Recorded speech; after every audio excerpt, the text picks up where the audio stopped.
2021년 7월 18일 성령 강림 후 제8주 주일을 위한 말씀 나눔을 시작하겠습니다. 오늘은 에베소서 2장 11절부터 22절 말씀을 가지고 화평의 중심 예수 그리스도라는 제목으로 말씀을 나누겠습니다.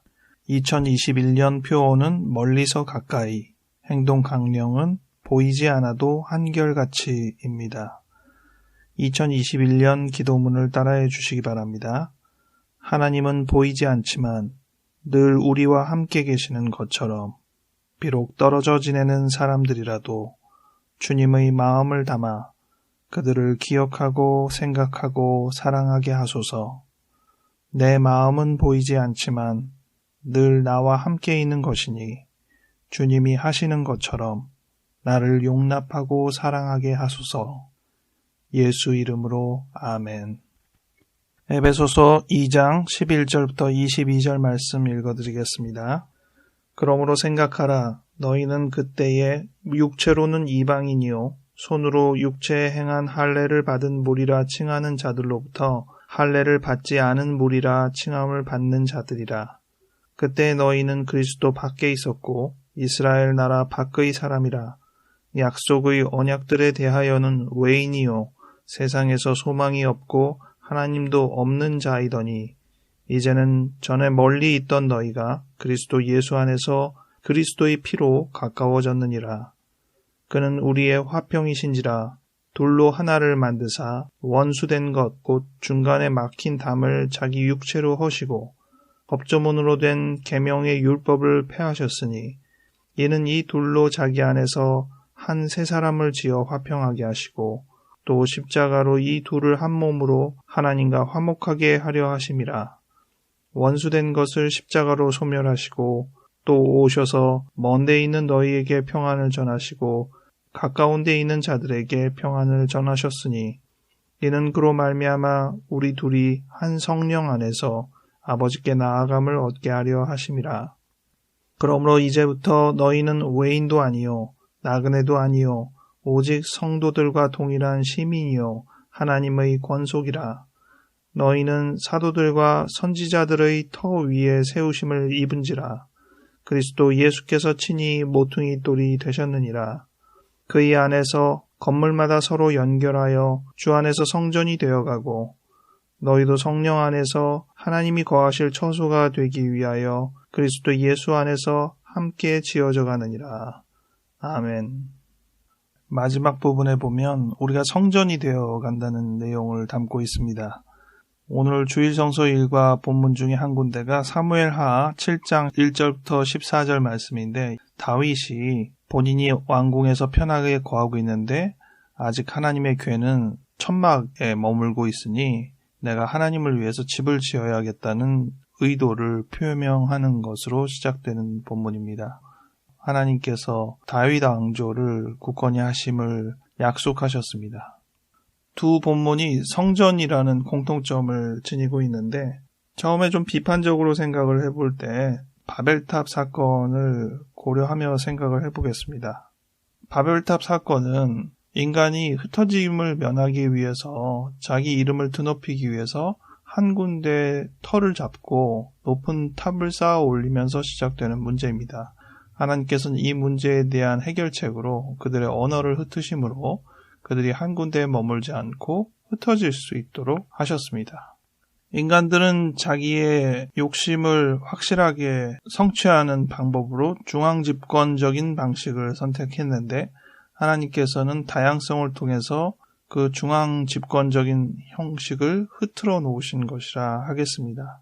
그것 때문이라고만 단정할 수는 없지만 이스라엘 백성은 유목민족으로 어느 한 곳에 정착하지 않고 항상 돌아다니던 민족이었습니다.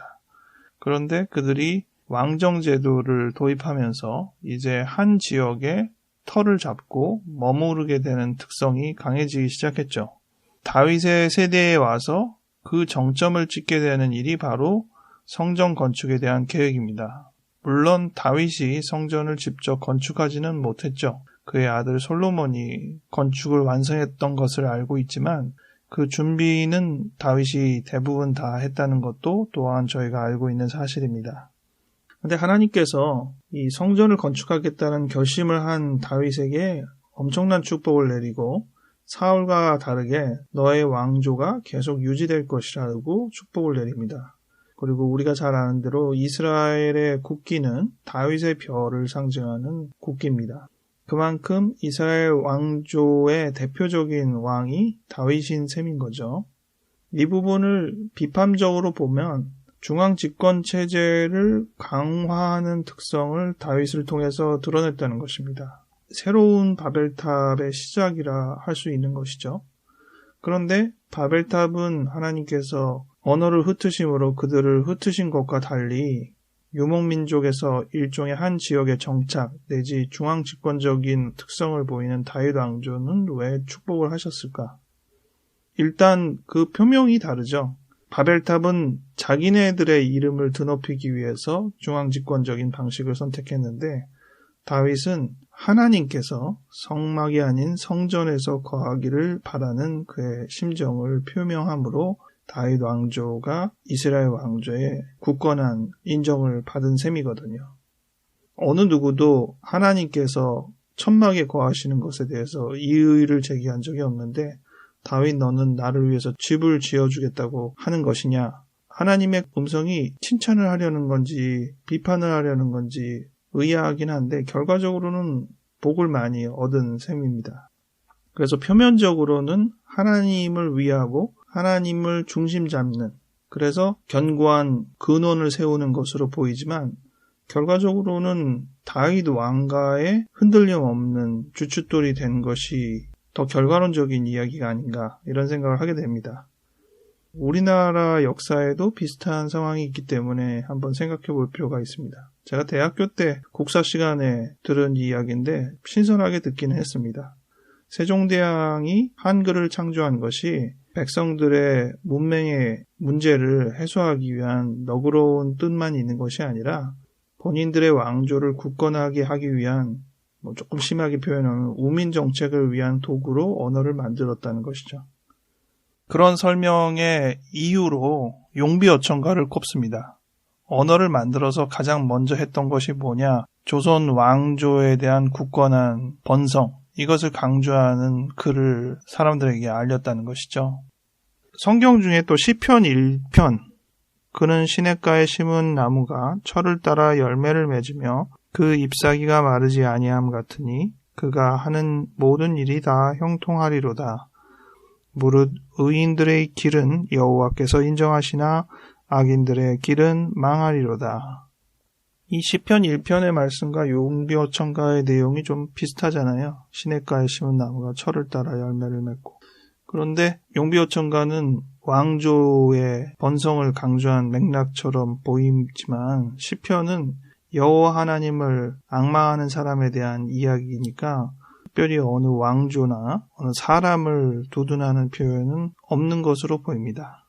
하지만 그 이면에 다윗 왕조나 이런 뭔가 좀 분명하게 하고 싶은 인간의 염원을 거기에 담았다고 생각할 수도 있을 법한 부분들입니다.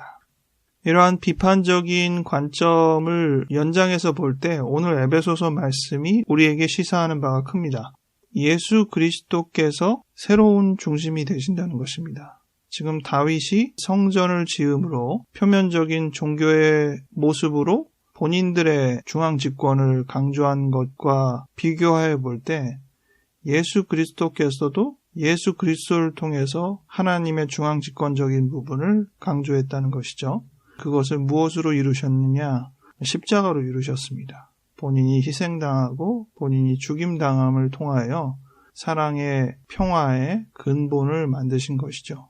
이 점에서 비슷하면서도 차이가 있는 것이 다윗의 성전을 만들려고 하는 의도와 예수께서 새로운 성전이라고 표현합시다. 새로운 성전을 만들려고 하는 부분에 비교가 됩니다. 우선 다윗은 지역적인 중앙 집권을 생각했습니다. 그래서 변하지 않는 터에 성전을 올리고 사람들이 그 중심적인 지역에 모이는 특성을 강조했죠. 근데 예수 그리스도는 본인이 중심이 되긴 하지만 지역이 아니잖아요. 예수 그리스도의 정신이 중심이 되는 것이고 하드웨어적인 겉으로 보이는 구조물이 없습니다. 오로지 하나님의 정신을 이어받은 사람들 간의 소프트웨어적인 연결고리가 성전을 이루어 나간다는 취지를 보이는 것입니다. 게다가 이 취지는 하나님과 상관이 없는 밖에 있는 이방인이라고 할 수 있는 사람들이 이 내부에 들어오는 역할을 하는 영향력을 발휘했습니다. 어찌 보면 바벨탑처럼 중앙 집권을 통해서 본인들의 영향력이 커지는 것과 비슷하긴 한데 가장 큰 차이는 바벨탑이나 또 다윗의 성전이나 이러한 부분은 안이라고 표현하는 어떤 세력이 점점 커지고 밖이라고 표명하는 어떤 세력이 밀려나는 것입니다. 그런데 예수 그리스도는 밖의 영역과 안의 영역을 연결하기 시작했습니다. 평화라는 단어를 주로 사용하고 있는데요. 14절, 15절에는 화평이라고 표현했고 17절에는 평안이라는 단어를 썼는데 모두 다 원어적으로는 에이레네, NIV 영어 성경에서는 peace, 평화라는 단어로 통일되어 있습니다. 이 평화의 중심이 예수 그리스도가 되셨다는 것이죠.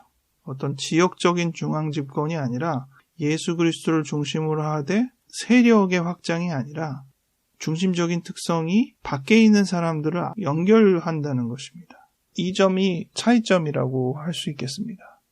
그런데 점점 갈수록 이 차이점은 퇴색해지고 안과 밖의 구분은 더 분명해지고 여전히 이 안의 세력을 키워나가려는 밖의 세력을 안으로 들여보내는 것도 있긴 있지만 그것은 대부분 밖에 있는 세력이 안에 있는 세력에 동조해서 동화될 때에만 유입시키는 그런 방식의 중앙집권적 특성을 의미하는 표현이 될 때가 많죠.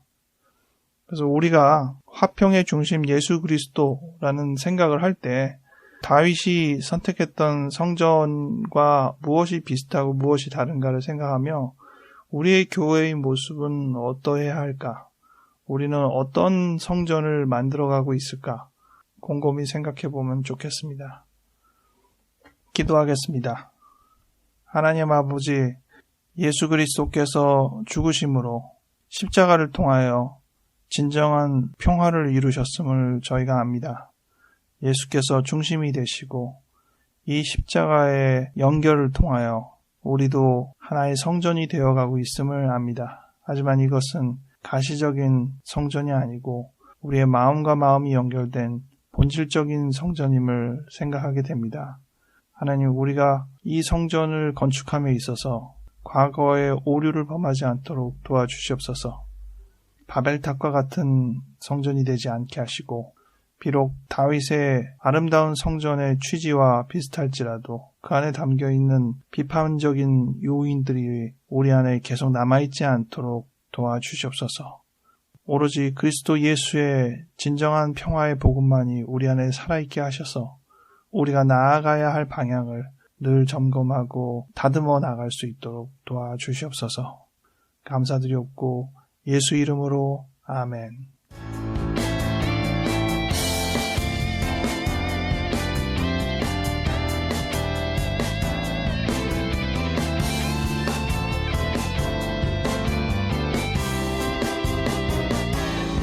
장마가 끝나고 이젠 더위만 남았다고 해서 매우 먹먹해지는 여름을 보내고 있습니다.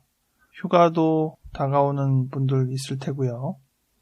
저는 이번 주 금요일에 오늘의 교회 회복 사역 예배의 설교를 맡았습니다. 여러분 함께 기도해 주시기 부탁드립니다. 저는 백신을 맞아서 녹음하고 있는 오늘 몸 상태가 썩 좋지는 않은데 1차 백신 맞을 때에 비해서는 아주 좋은 상태로 생각이 됩니다. 사람들이 백신 다 접종해서 보다 안전한 환경에서 생활할 수 있는 한 사람 한 사람이 됐으면 좋겠습니다. 건강하시고 다음 주에 다시 뵙겠습니다.